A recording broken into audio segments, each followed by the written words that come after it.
get added, and I'll try and mention those ones as I get to them. Then those will be followed by best practice slides. So that's going to be things that, and it might be things that are still different among the districts a little bit, but are things that aren't necessarily required, but have been found to have a good impact on people's cases, make it really clear to review, you know, just some things that aren't required, but are good ideas to do as you're documenting on your cases. I did include some examples. Some of them were just hard to find good examples or unacceptable. Oh, I also missed. The last part is I also will go over unacceptable documentation. That's a little bit harder just because I think as a state, for the most part, we do pretty good documentation. So it was harder to come up with examples, but I will go over that as well. Back to my last point. There are some examples, some things were just hard to find good, like, I don't know. You know, one of the things that's in there is an example of a presumptive eligibility. I would be willing to bet that most of our presumptive eligibilities look very, very similar, if not the same. So, you know, there's some things like that it was just hard to find an example, but we tried to provide examples for what would be unacceptable or what would be best practice so that you guys could kind of see what we were talking about for that as well. So, you know, just starting off with application. So the acceptable standard intake information. So again, these are going to be things that have to be there. This is the bare minimum. All of these things have to be there for it to be considered good documentation. So all of these list of documents should be found in File Director, filled out completely, and have the correct signatures and dates on them. So again, that's the actual application page, the notice of privacy practices, and the authorization for release of personal information for records and anybody that we would be communicating with in regards to the client's case, and then the voter registration form. The intake document should be in File Director and serve as the notes for what is put into the personal information intake, special programs, impairments, and health assessment browses and faces. And then lastly, for the individuals that are incarcerated, document should also include the prison referral form. For cases where we don't receive a social security number right at the time of application, there is a process put in place where we can put in a temporary social security number until we get that. And I've put that guidance in here and put an example at the end. So the first two digits should always be 99. The third digit is the number of cases that you've done a fake social security number for the day. So for my example, saying that I'd only done one for the day, it's 991. The two middle characters should be the staff's initials who entered the case, so JT for that, and the last four digits should be the month and date that the case was added. This is just, again, to kind of standardize that process for when we don't have a social security number right at the time of application. But ideally, this needs to be corrected as soon as possible with the correct social security number. The application should show evidence that the individual is a South Dakota resident. Again, and this is, you know, not something new for you guys, but making sure that all the dates on File Director match the date in Faces. And that, you know, if you have an application where you needed to get a guardian signature, that date matches the date that you actually got that signed application back in the mail from the guardian.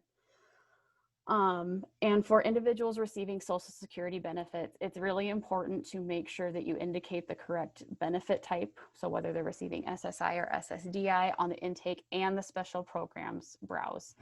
And it's just very important to make sure that the correct benefit is marked. And if you're unsure, make sure that you go back and correct that. That is used for different reporting that we do, and it's pretty important that it's marked correctly which one they're receiving. So moving on to best practice. So these are going to be things that aren't necessarily required, but are good things to consider doing as part of your documentation for application. So obviously you need to have all of the standard or acceptable and standard documents and requirements in place. But in addition to that, for best practice, it's good to have detailed information gained during the intake in the narrative sections, just to kind of give the counselor or yourself, if you're doing your own intakes, more information about how the intake went and information that was gained that would be good for them to know as the case moves forward. Noting discrepancies in dates versus paper and electronic forms, and have those noted in the case notes.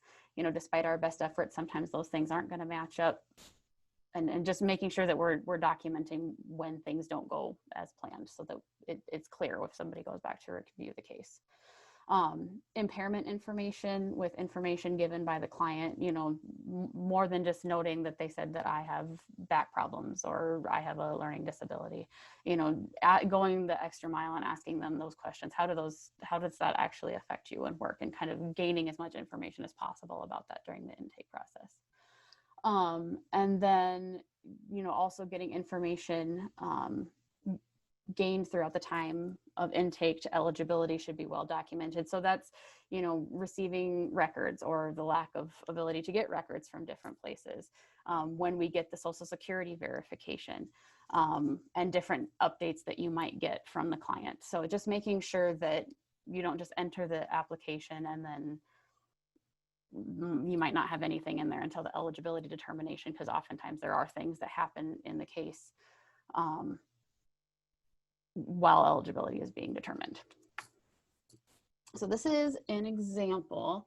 I'm not going to read all of this just because it's, you guys can read it on your own as you have time, but I'm just going to read some little parts of this. This is actually a client that I worked with in Watertown, and this particular person was having a really hard time during her intake, and my counselor aide was able to just say, like, hey, I would recommend that you read my notes, just so that you kind of know what's going on. And I was able to pull this out, read it, and I knew exactly what was going on for the client. So, you know, just had noted that she had some pretty significant concerns that she had been talking to her staff about. She was, again, just very concerned about some things, and gave some really clear information about what her concerns were about work. And so, you know, made sure that I was able to understand that she had a high level of stress, had a high level of concerns about her working situation. And this narrative just really helped to explain that to me as the counselor, having not been in that intake, but I felt like I knew exactly what I needed to know going into this person's case to be able to serve her appropriately right from the get-go. So unacceptable documentation. So, you know, that would be missing or incomplete information, incorrect or not matching dates, missing signatures, insufficient records requested, and, you know, again, just anything missing from those standard documentation slides. So here's an example of, you know, those narrative questions from the intake, just not having a ton of information in them. You know, those questions, I know sometimes you doing an intake, it's hard to get those answers out of people. But it's good to put as much detail in there as possible to help inform the case moving forward. You know, that intake is that first contact most of the time that you have with that client. And so getting as much information as possible to, you know, help make their case go as smoothly as possible from the get-go is really important. Jordan. Yep. Rhonda Williams put in the chat that she recommends not using acronyms for non-local programs, because not everybody will know what those are. So that's just an extra detail to add. Sure. So that would be a good example of a best practice that, you know, and that's a really good point, that, you know, programs that we have here in Brookings might not be programs that exist anywhere else in the state. So rather than putting BCS, I would put behavior care specialists, so that it's more clear who that person is receiving those supports from, different things like that. Thanks, Rhonda. So moving on to extensions. So this is for both eligibility extensions and IPE extensions. So the completion of an extension should only be done for, unforeseen circumstances that prevent the eligibility or IPE to be completed within the required time frame. When you do an extension, the client should be needs to be in agreement with it. They need to have been informed that the eligibility or IPE is going to take longer than the 60 or 90 days. And they need to say that they are okay with us providing those extensions. And this is more for, I would say, eligibility extensions, but if the client doesn't agree to that extension, that would be a good time to possibly discuss case closure. Because if you don't have the information to make somebody eligible and they don't agree to the eligibility, it kind of puts you in a tough spot. And so just talking to the client about what the different options are and what is going to be best for their case moving forward. The documentation and the eligibility or plan extension page should show that the counselor spoke to the client about the extension and got their consent. If you are doing a second IPE extension, that does require an admin staff to go in and do that for you. So you would have to contact either Jessica or I to do that second extension. But again, it should be pretty clearly documented as far as the reasons for those extensions and that the client is okay with doing those extensions. And this is something that's in the counselor manual that I'll admit I wasn't super aware of even as a counselor. So if the delay is the responsibility of the agency, so this would be, I think the best example that I can think of is like if we were supposed to request documentation and we didn't get it requested right away, and then we were waiting for records from a doctor or a psychiatrist that we needed those records to be able to make somebody eligible. That needs to be communicated to the client just so that they're aware of the situation and so that they are fully informed about what's going on in their case. And if they decline that extension, the IPE or eligibility, whichever you're waiting on stuff for, should be completed as soon as possible. Kind of with the thought, I guess, that, if we make an error on our end, we shouldn't make it the client's problem. So just basically trying to address that situation, whatever it may be, as soon as possible is going to be the best practice for that. And information about this and the conversations had about it should be documented clearly in the case. Best practice for extensions would be, all those requirements that we already talked about, as well as noting lack of client participation and follow through if that's appropriate and is part of the reason for the extension.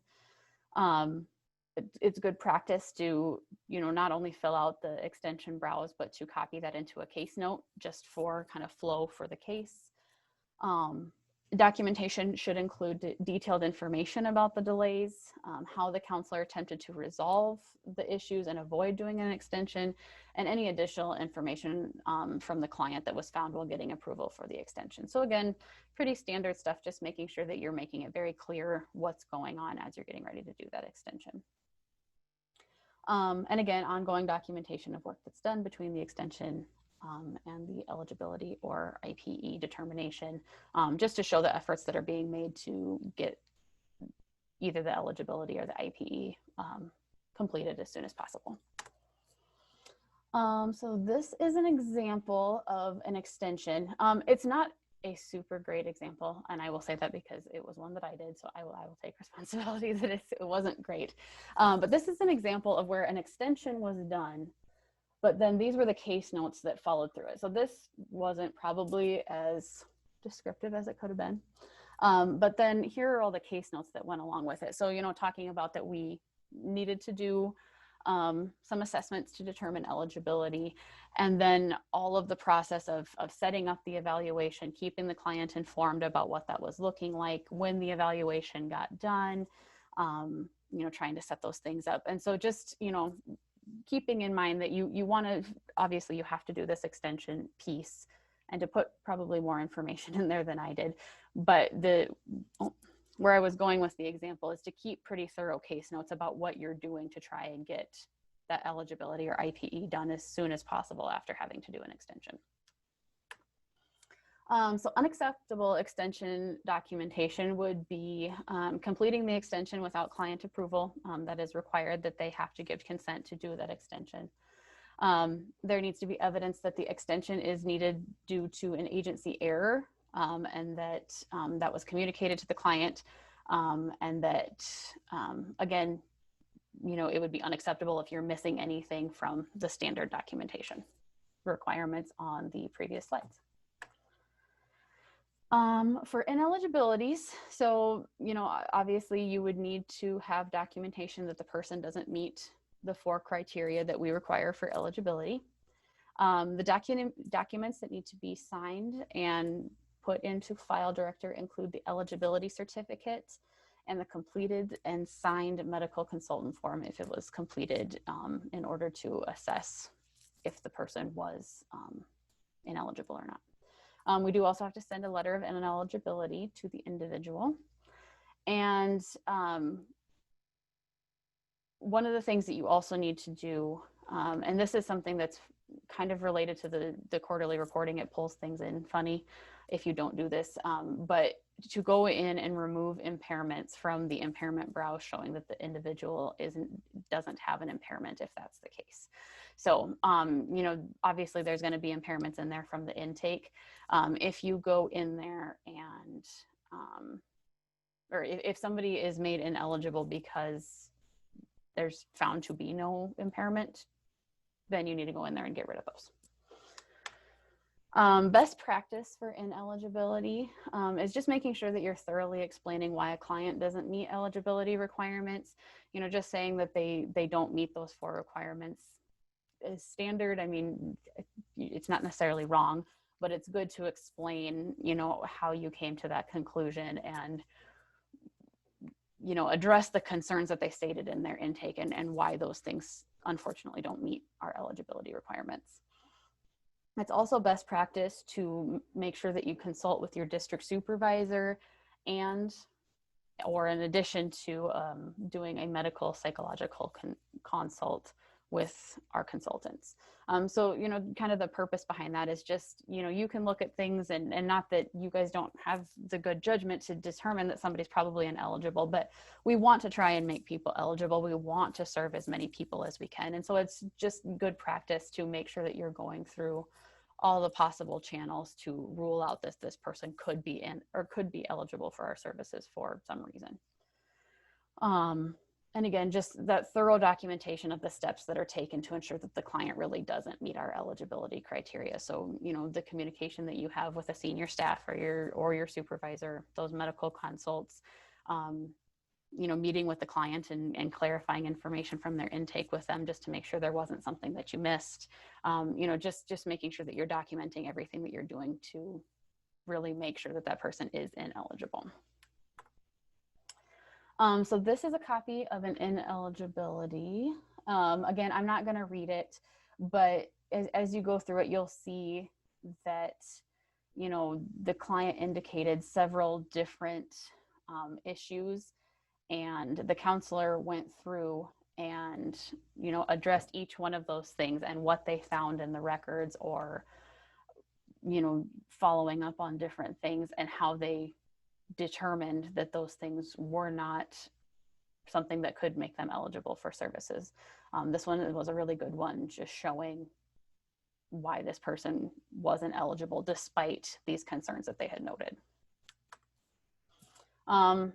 Again, this is a good example of a slide that it's hard to say this is what is an unacceptable ineligibility, but I think just the biggest thing would be if you're missing any of that basic information, if you didn't send a letter to the individual, you didn't do the ineligibility certificate or something like that. Standard presumptive eligibilities. So you do have to have that verification that they are receiving some Social Security benefits. Just them saying that they are is not enough. For documentation, you want to make sure that you have a copy of the presumptive eligibility certificate in file director with all the matching dates. You want to make sure that the required fields containing information indicating that there was verification of those benefits. So again, making sure that you case note that you got that information and things like that, and that the eligibility letter was sent to the client at that point. Presumptive eligibility needs to be completed within 14 days of the intake unless delays of the receipt of verification are documented. So this is, again, one of those kind of best practice things. If you have a situation where you're not going to get that verification within 14 days, it's good to just case note that, hey, this is what we did. This is why we're not going to get it in time. And then it just explains why something wasn't done within the appropriate amount of time. And it gives, whether it's us that's reviewing it or, you know, if RSA wants to come look at it and make sure our dates are in compliance, like it just has that documentation there showing we acknowledge that it wasn't done in time, but this is why. And this is why it was beyond our control. For best practices, don't have a ton on this because, again, there's not a lot to document on a presumptive eligibility.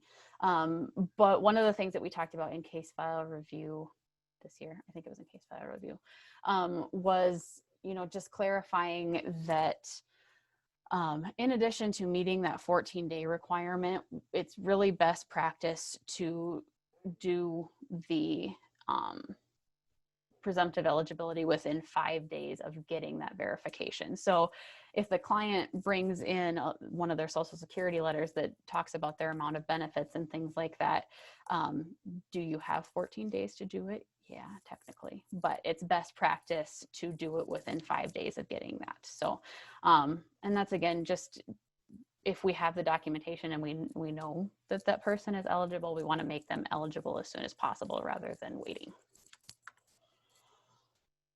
So here's an example, again, pretty standard. I would be willing to bet that most all of our Social Security or presumptive eligibilities look like this. You know, you want to make sure that you have the little button checked at the top that says that they meet the presumptive eligibility requirements. And at this point, you don't have a ton of information just to describe why the client requires those services and what their functional limitations are. So, you know, it's appropriate to just put that, you know, we know this person receives Social Security. So somebody aside from us has determined that they meet the criteria and as somebody with a disability that has barriers to employment, and that, you know, at this point, that's the information that we have. So again, this is another one. There's just not a lot that would make a presumptive eligibility unacceptable, rather than if, you know, if it's missing a eligibility letter, or you didn't do the certificate, or, you know, something like that. As long as you're doing those standard things, it's going to be acceptable.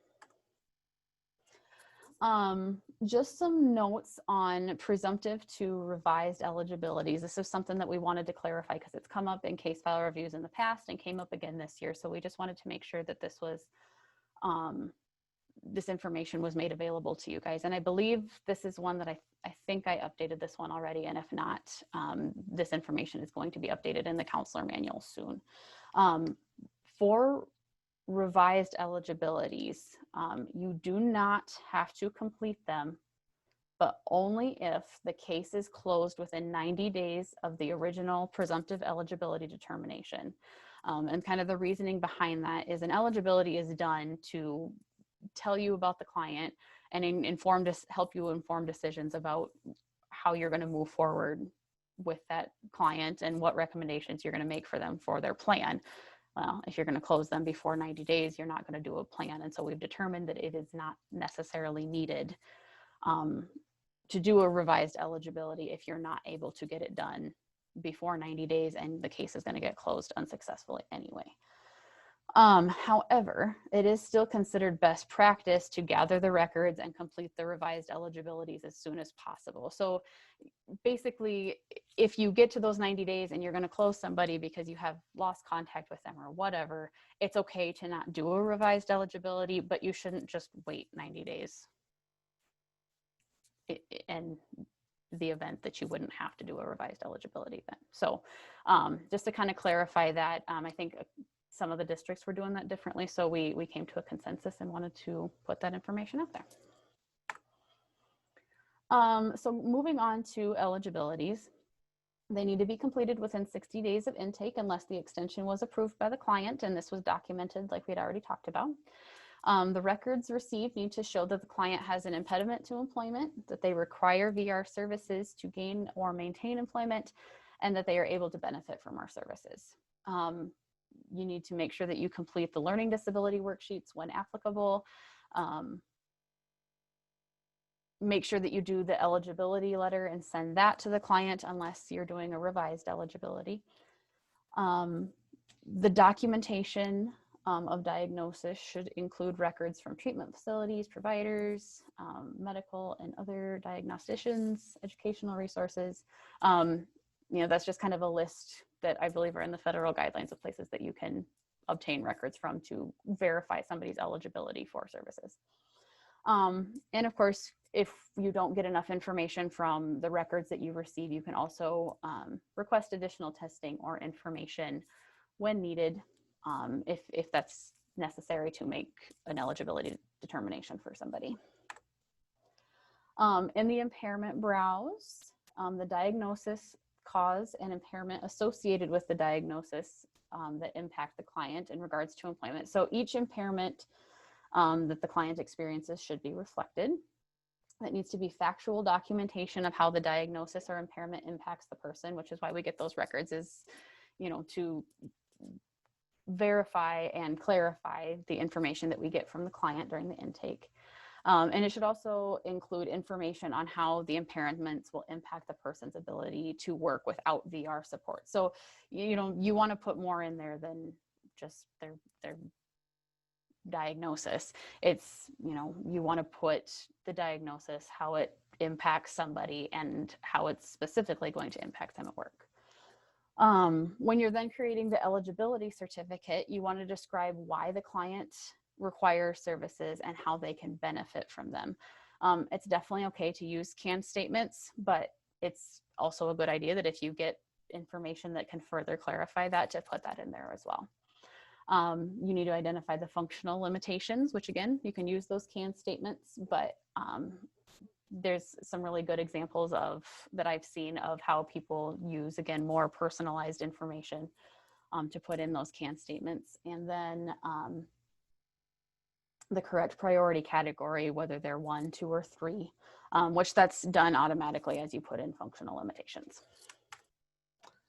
For best practice, again, all of the standard or acceptable and standard eligibility documentation requirements. And this is clarification, again, that we came to with, or in case file review this year, is that the best practice would be to put each impairment in the eligibility under its own cause code, and really clarifying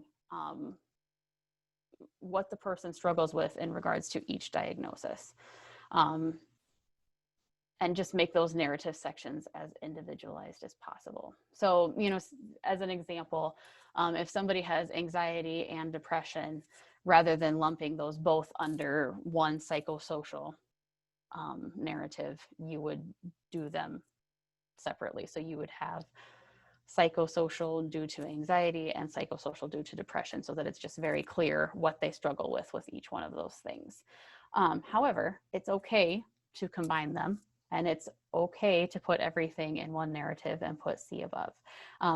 It's not wrong to do it that way, but we have determined that best practice is to divide those things out. So if you guys have questions about that, let me know. But that was one of the things that we had talked about in case file review this year.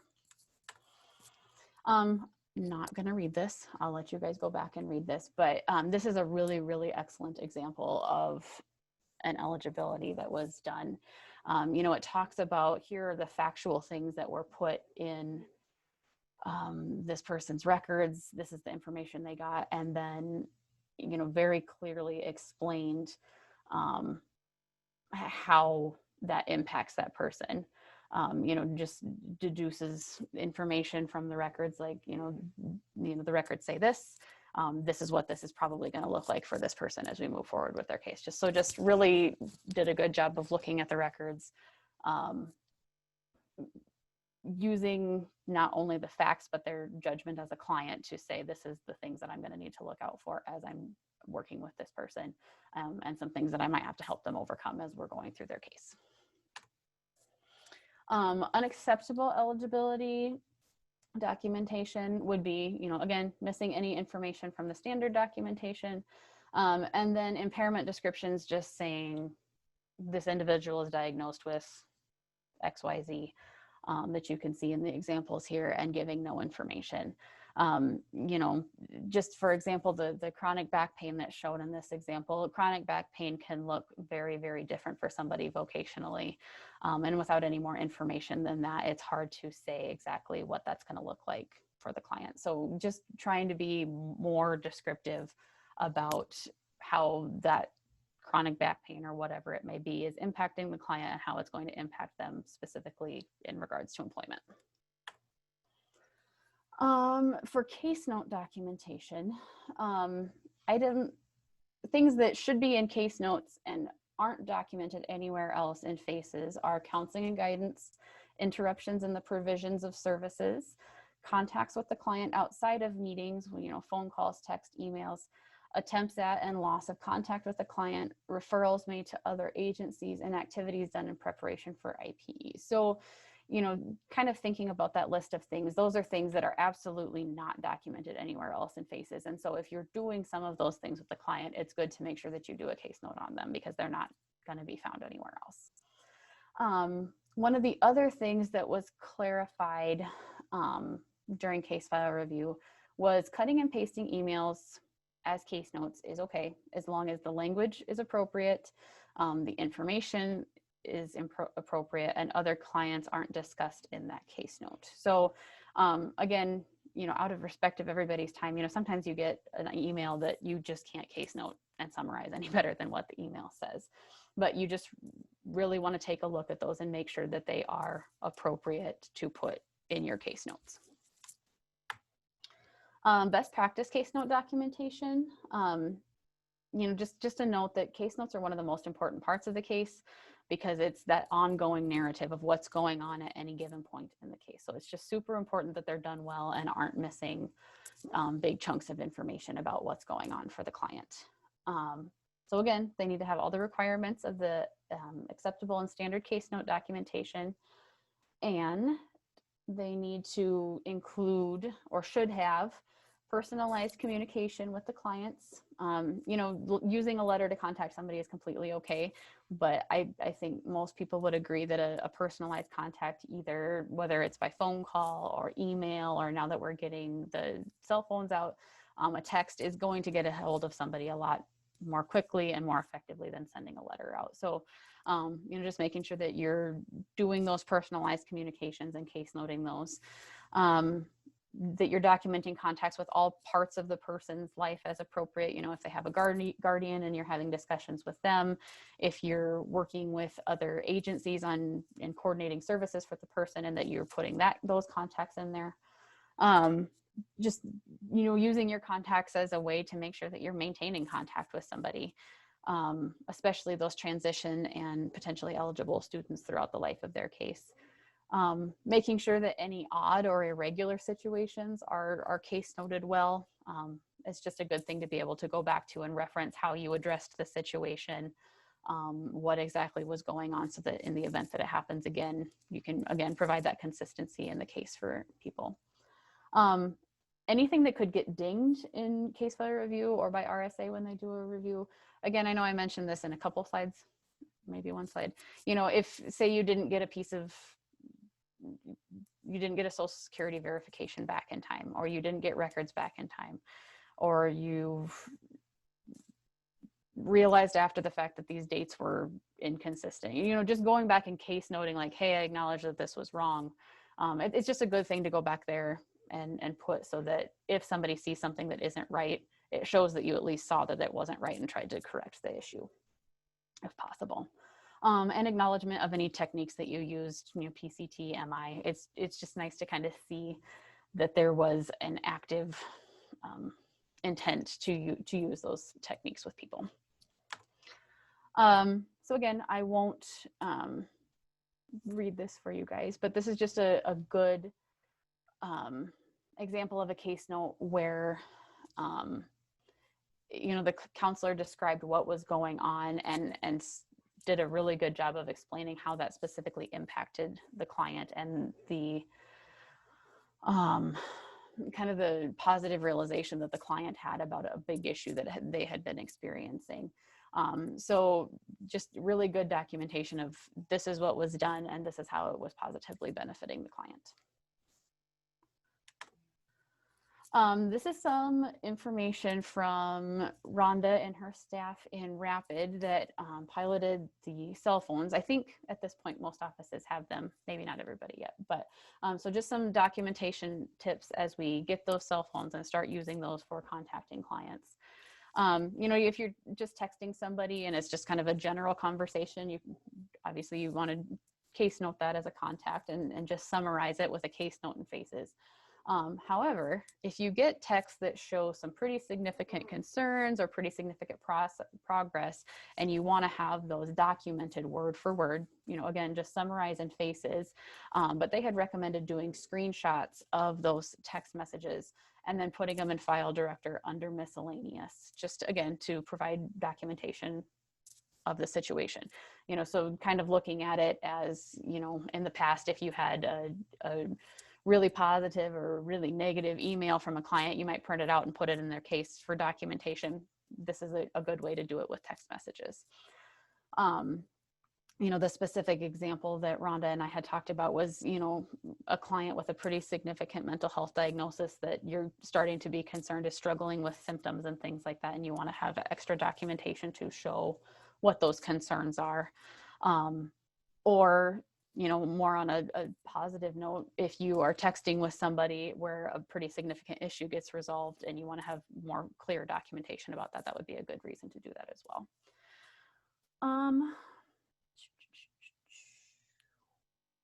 And again, I created this PowerPoint a couple weeks ago before I knew people were going to start getting their cell phones, but I'm going to send out some guidance and an example of some communication and just information that you can send out to clients now that we're getting those cell phones, just kind of a standard way to make them aware that that's going to be an option to contact you guys. So I think I'm going to be working on that at some point this week. So you'll be getting some more information about how to communicate your new cell phone number and just kind of some of our policies with that to your clients. Unacceptable case note documentation would be, you know, copied and pasted emails that discuss other clients, documentation that is not thorough or clear. You know, if it has a lot of grammar mistakes, a lot of punctuation, and is just hard to read. Documentation that speaks poorly of the client or a situation. And this is obviously, you know, something that I kind of told myself, and the way that I was taught that is your records could be subpoenaed, and just to make sure that you document in a way that you would be comfortable admitting that you wrote and said about a client. So if you don't want to have to say, yes, I documented and said this not nice thing about a client, or yes, I put another client's information in my case notes or whatever, to think about it that way usually is a pretty good meter of what's going to be appropriate and what's not. If you're comfortable saying, yes, I did that, then it's probably okay. So this example that's on here, the highlighted sections are discussing another client that is not who this case note is for. So again, you know, I think it's pretty common from when you get emails from providers that, you know, they're working with multiple clients of yours, and so they might combine that information into one email. However, when you go and copy and paste that in there, you need to make sure that you take that information out of there. The other thing is, this is an example of, you know, the one on the left there is that there was no direct client contact had for over 18 months. You know, somebody was getting the monthly reports and putting them in there so that their contact numbers were staying low, but no contact was actually made with this client. And the other ones are just examples of, you know, what those notes actually said. You know, we created an IPE and the client wants to work at McDonald's, Subway, or a fast food restaurant. There was probably more discussion that had happened during that conversation. And so just making sure that you're including all of the information that could have happened during that conversation to better inform the case as you move forward. Comprehensive assessment. So I know this is one that comes up quite a little as well. So I actually just looked right in our counselor manual and pulled the definition of what comprehensive assessment is. I am going to read this one word for word, but comprehensive assessment is following the eligibility determination. A comprehensive assessment should be performed in a timely manner when additional data is needed to determine the employment outcome, objectives, and nature and scope of VR services to be included in the individualized plan for employment. So there's always questions about what is good comprehensive assessment. Again, those who have done case file review know that that's one of the questions. And there's just seems to be questions about how to answer that. You know, did this person do good comprehensive assessment or not? And so I think it's good to clarify that comprehensive assessment per our counselor manual is that time between eligibility determination and plan. And the counselor's assessment of the individual, their goals, and their services. And it should help clarify the justification of the person's goal and is most critical during the development of the initial IPE. So hopefully this defines what comprehensive assessment is a little bit more. And then we'll go on to talk about how it should be documented.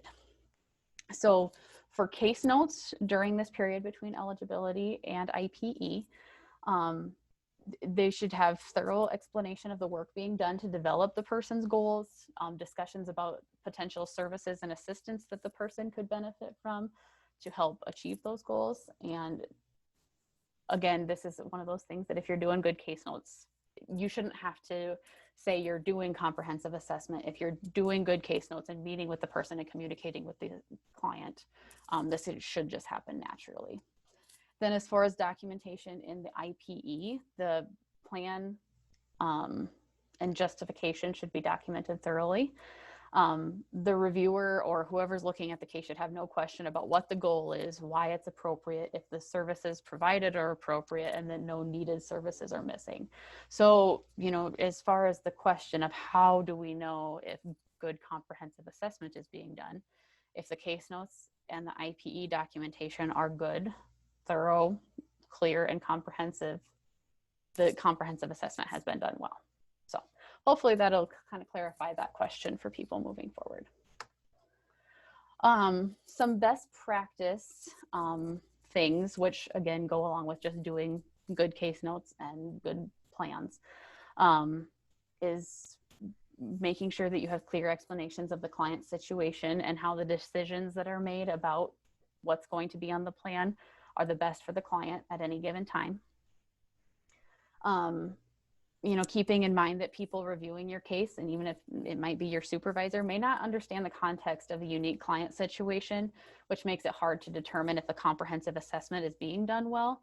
So I think in any situation, but especially if you have a unique client situation, making sure that you thoroughly document what is going on for the client so that it's clear why the decisions that were made were made.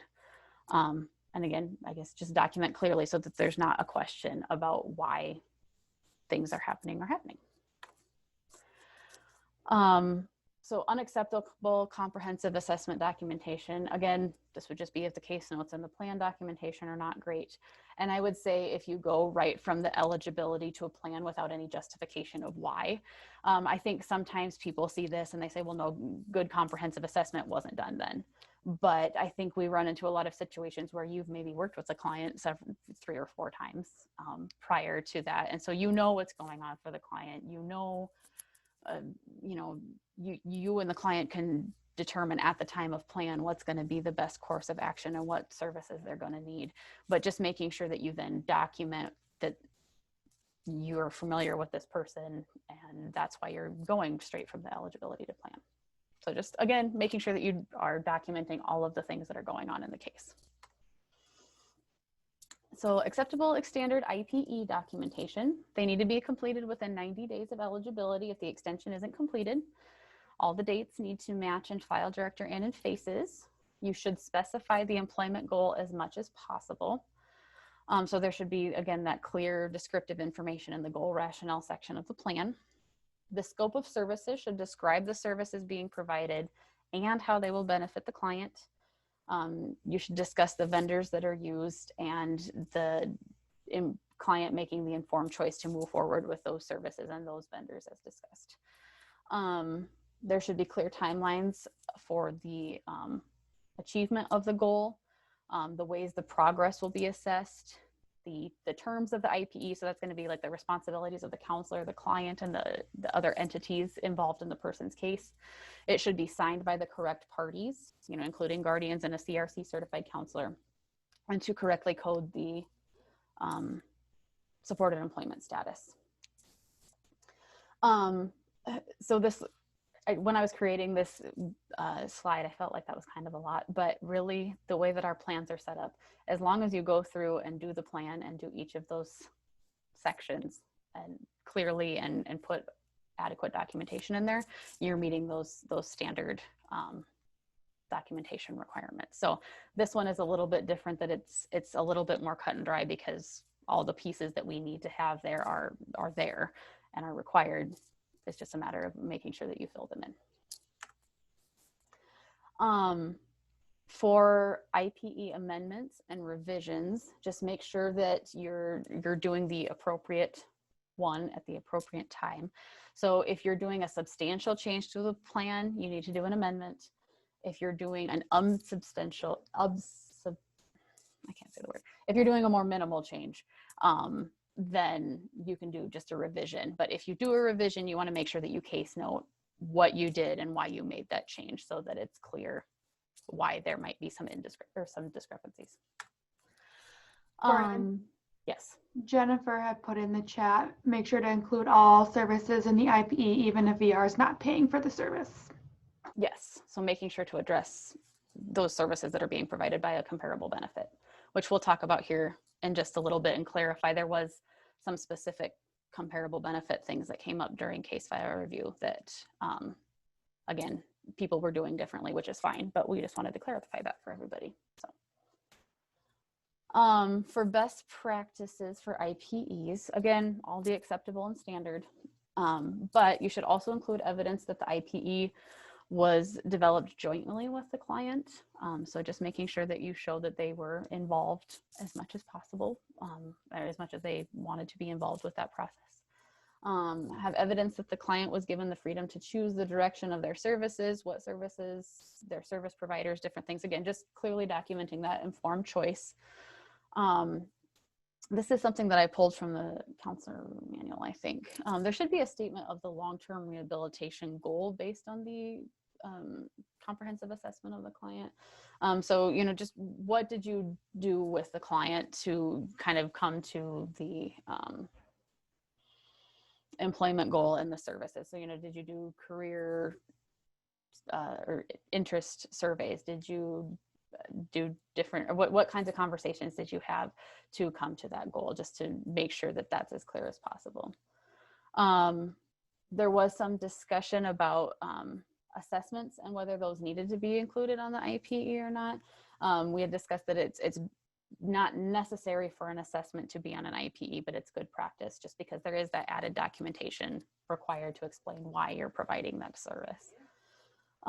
It's important to consider all possible services and resources that a person may need. I think and I was very guilty of it as well. It's really easy to say, this person is looking for employment. They're probably going to need job coaching. So they're going to get counseling, guidance, job coaching, follow along, and job placement package on their plan. But oftentimes there's going to be other services that the person might not necessarily need, but could benefit from, could increase their success with their services. And so it's just important to make sure that you discuss those with clients and offer them, not that, again, that they have to be on there, but it's important to consider all the ways that we could be helpful to somebody to help them reach their goals. The other thing is, it's good practice if you have the opportunity to provide people copies of documents in their native language. These are essentially, especially for plans, these are essentially contracts that we're completing with people. So making sure that it's written in a way that they can read and understand is best practice. We're working on some services right now to help provide that a little bit more consistently, but you guys will see in phases, I think there's for sure, no, I'm just kidding. forget that. You know, there's application materials in different languages that is already on FACES. And so we're trying to make it easier to do plans and other kinds of documentation in the person's native language as well. It's just something that we don't have available yet, but it is good practice to do once we get that set up for you guys. So this is an IPE example. And, you know, again, just did a really good job of explaining who the client is, why the goal that they had was appropriate for them, what services are being planned, and how that's going to benefit the client. So I'll let you guys look at that, but just a good example of, you know, it's not a super long narrative, but it, you know, taking a look at it, you can tell exactly why what's being provided is being provided and how that's going to be helpful to the client. Unacceptable IPE documentation would be anything missing from the standard documentation list of things. Lack of comparable benefits noted, so kind of speaking to what Jennifer was talking about, you know, like if there's a pretty significant service that's going to benefit the client being provided by not VR, it's good to put it on there to make sure that it's clear who else they're getting services and benefits from. Lack of correct financial need determination. You know, if you don't do your financial need correctly, there's a chance that you're going to put services on the plan that shouldn't be there. So just making sure that that portion is done correctly. Making sure that services provided are related to helping the person meet goals and aren't just convenient for the client, you know, making sure that those services are required to help them meet their goal. And that if there's insufficient and unclear information about the goal and how it's going to be a best fit for the client. So again, just making sure that you make it as clear as possible. So this is an example of unacceptable IPE documentation because there's a lot of services on here that weren't described in the scope of services and clearly documented as to why they are still on there. So, you know, this client, the background of the case, this person had done 12 weeks of employment skills training. They were recommended to be ready for employment, but then employment skills training and situational assessments were authorized again. Didn't say why that was going to be necessary. And job placement package and job placement hourly were also both put on the service or on the IPE with no reason as to why services were being provided. So just making sure that if you're going to put services on a plan, you know, and again, I know I just said we want to make sure that we give people every opportunity, but you want to explain why those things are being provided then.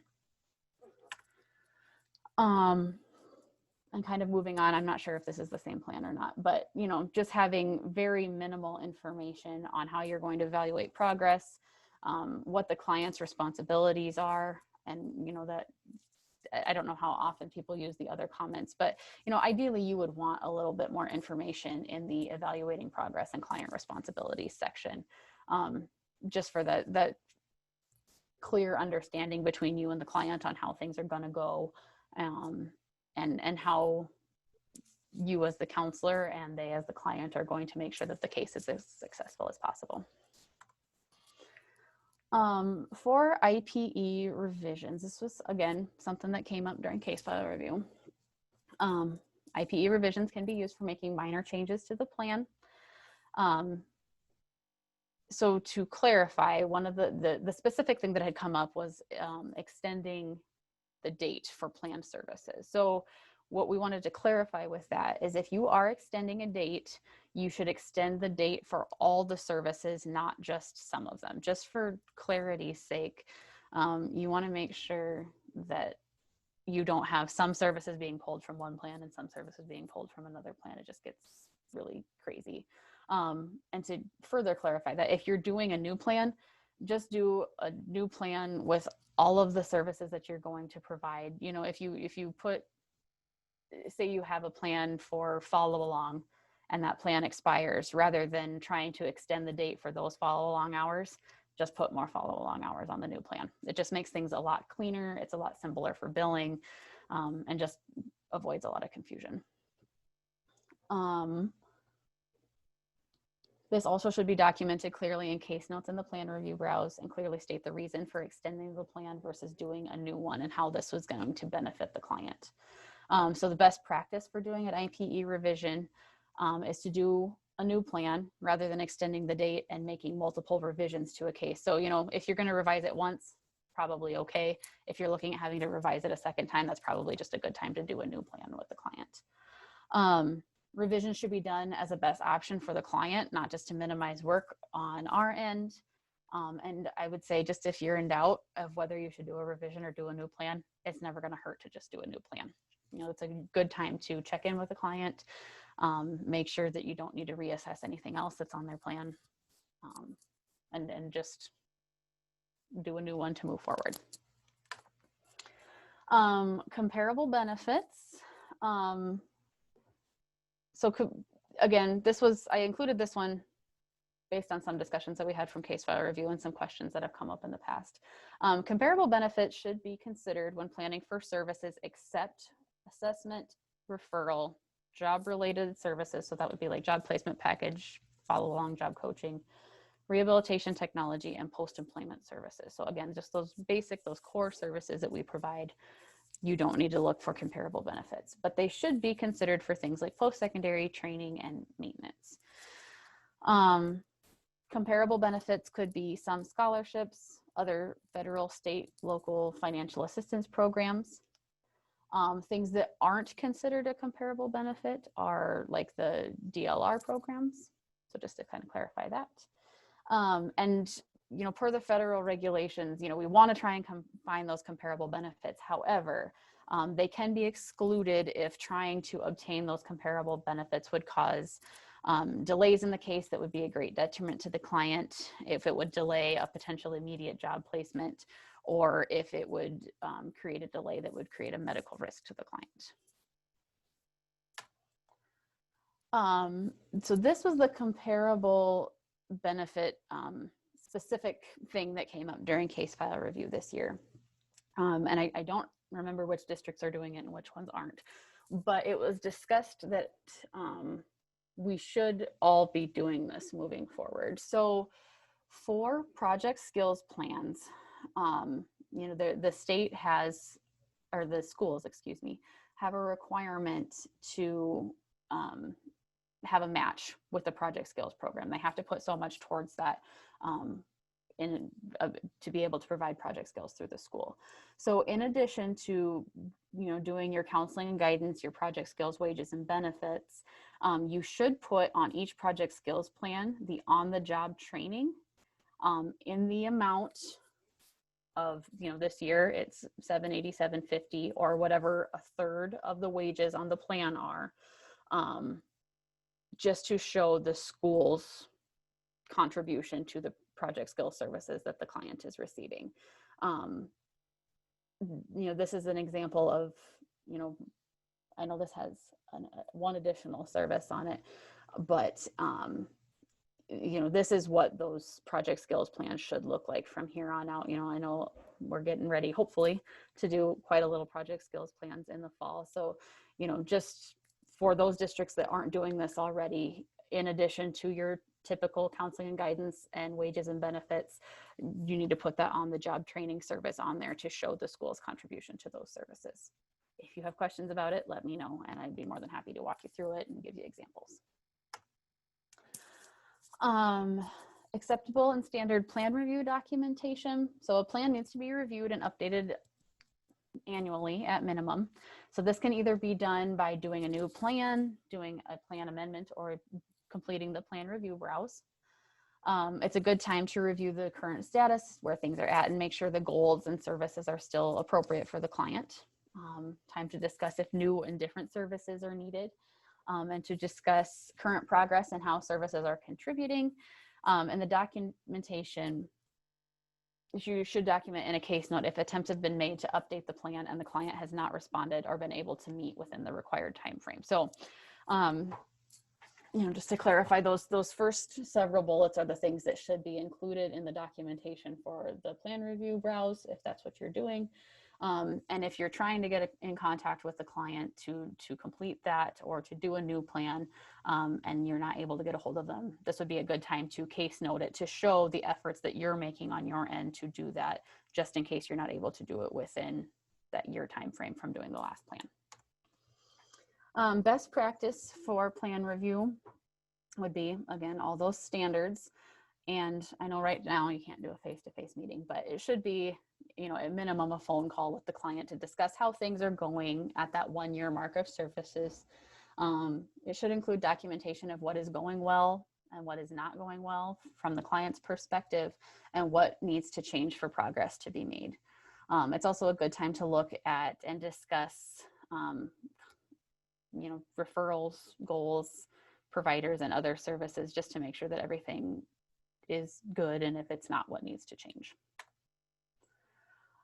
So this is a really good example of a plan review. It's just very thorough. It says exactly what the client is doing. I think in this case, they're continuing what they're doing, and why that's appropriate for the client right now. So just a good example of, contact was made with the client.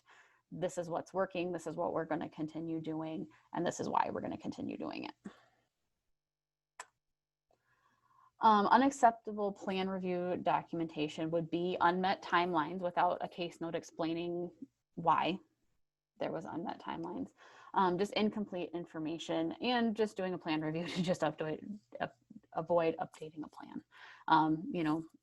If the plan services are still appropriate and they're good for the client, that's fine. But it's good practice to update your plans and your services when it comes to that point. On to closures.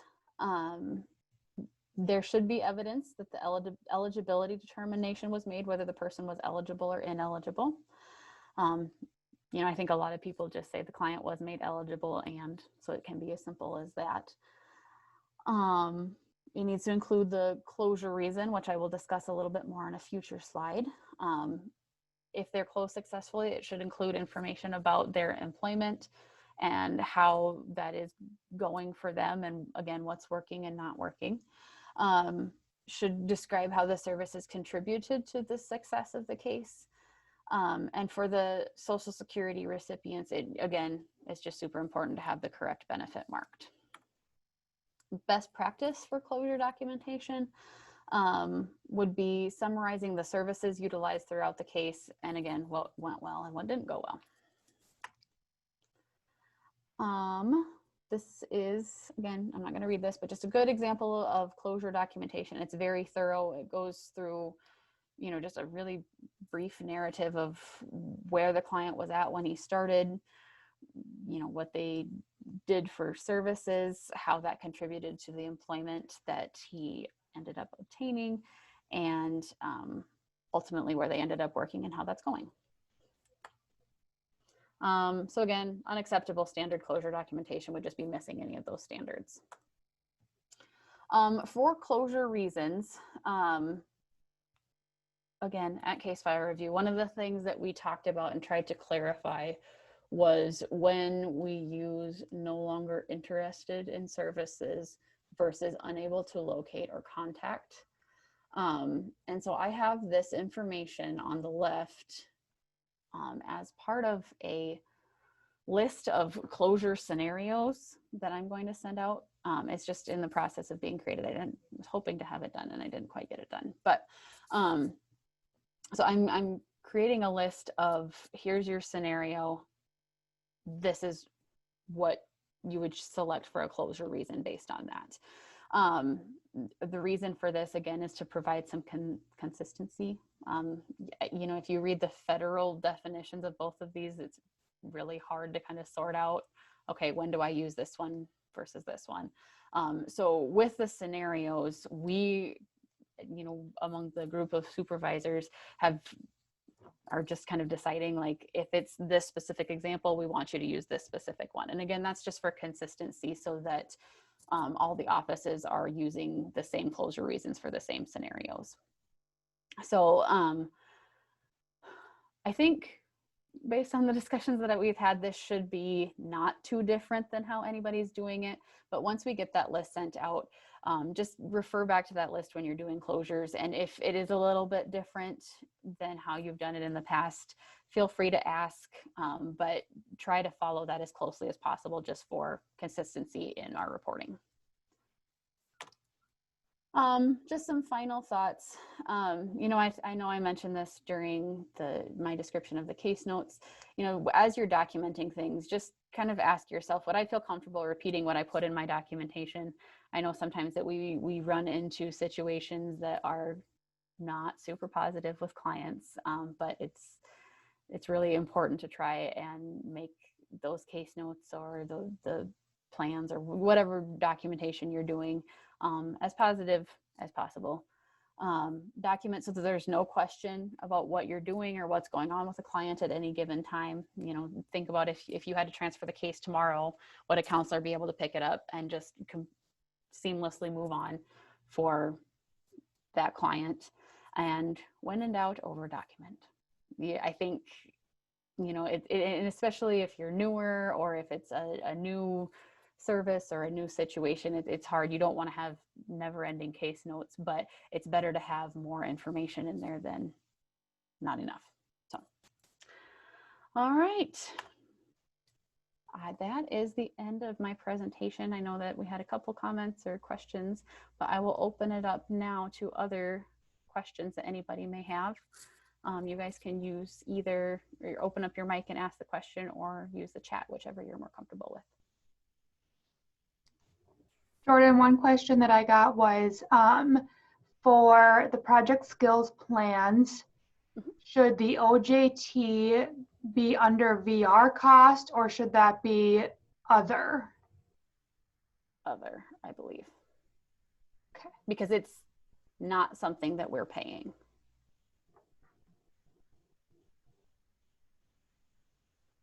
Does that answer the question?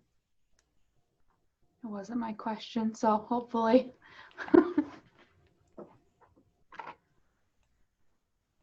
I have a question.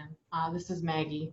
I thought of it when we were talking about the ineligibility determination, right? I know in South Dakota and right now it's not an issue, but like if we were eventually sometime going to like an order of selection, is there a separate like letter for that? Like if they would have an impairment but they wouldn't meet, you know, whatever level of. I can answer that one.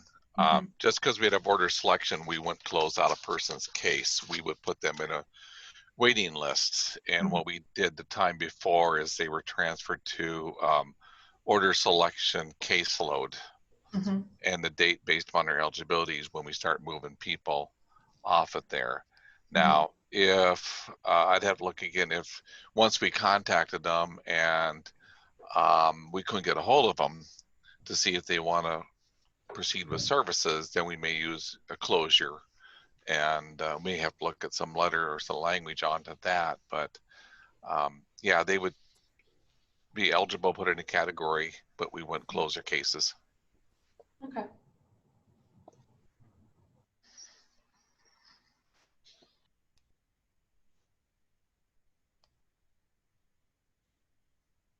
Any other questions?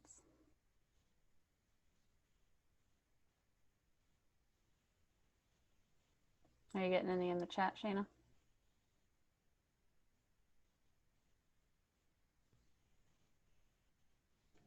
Nope. Jennifer just commented that in Yankton they put back to the question on the project skills plans that they put it under other to reflect the schools match. I think in the example that you had, it said there was an amount under VR cost. So I think that's where the confusion came from. Gotcha. Sorry about that, but yeah. Thanks for clarifying that, Jennifer. So we can go ahead and wrap things up. I'm gonna put this PowerPoint out on Faces under new counselor training so that you guys can refer back to it as much as you need to. Feel free to ask questions if you have questions, if you think of anything else later. Another question, Jordan, in the chat. If someone receives mental health services such as counseling, do we count that as a comparable benefit? I would say yes. If it's significant. I mean, you know, and it's going to be relative to the situation. If somebody's going to mental health counseling 3 times a week, which doesn't happen a ton, you know, I would say that that's a comparable benefit because that's probably going to be something that they need to be successful in employment. But if it's somebody that just sees a counselor or once a month for kind of a maintenance thing, you probably wouldn't need to put it on there. So I would say that depends on the Density. the intensity of the service. You got a good response there. I think if you're really wanting the person to go to counseling, you should put that on there and also put that as one of the individual's responsibilities that they attend the counseling sessions at the mental health center weekly. And you can start addressing that. That way, if they're not doing it, then it could be grounds for not following through with their plan. Right. I think when thinking about the comparable benefits and what you put on the person's plan, think about it in terms of what they're going to need to be successful in their employment. So again, you know, with the mental health example that I gave, if they're going to need it to be successful, yeah, it probably would be appropriate to put it on their plan. If it's just kind of a general thing, maybe not. You know, for example, too, like I go to the doctor for a checkup every year and I see my doctor for maintenance things, but I don't necessarily need to do that to do my job. It's just Jordan? general care. So, yep. Jordan, this is Rhonda. I think we're using kind of what I'm hearing is the word comparable benefit being used in place of a service. They're 2 different things. Just remember that.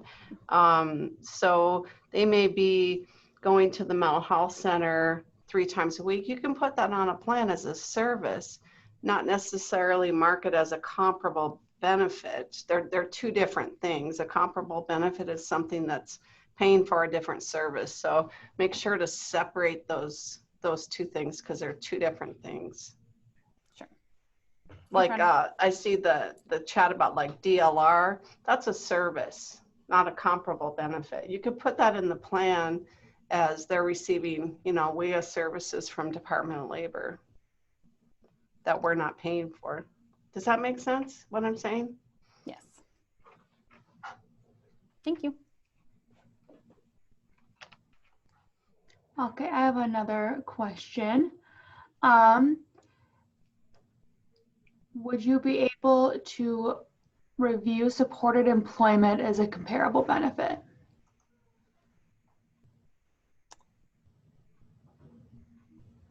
In the future, yes. I don't feel comfortable doing it right at the moment because it is one of the things that was discussed at case file review, and it's on my list of things to discuss a little bit more and look into a little bit more. So yes, but not. And support employment is very vague on definition. Are we talking the long-term support? Are we talking the time-limited services? You know, I don't think the question is specific enough to answer correctly.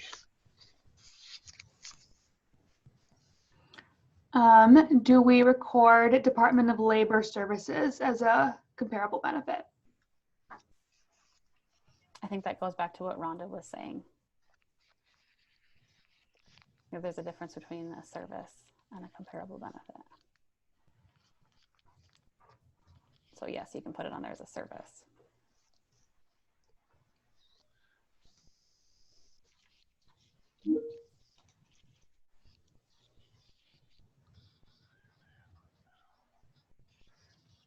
I think that's, oh wait. Jennifer said, we include Department of Labor services on the IPE if they're in the workforce development services such as work experience, etc. So again, that more intensive service rather than just like the basic Department of Labor services.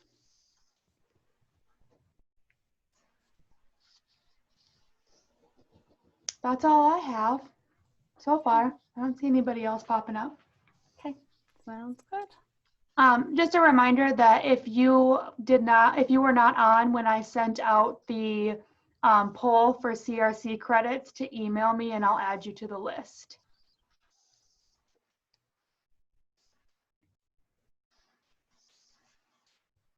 All right.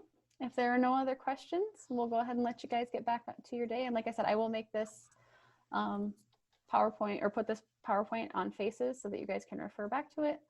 And let me know if you have any more follow-up questions, or if there's anything I can clarify more as you think of it. Thanks, The everyone. recording should be up on the internet within the week as well.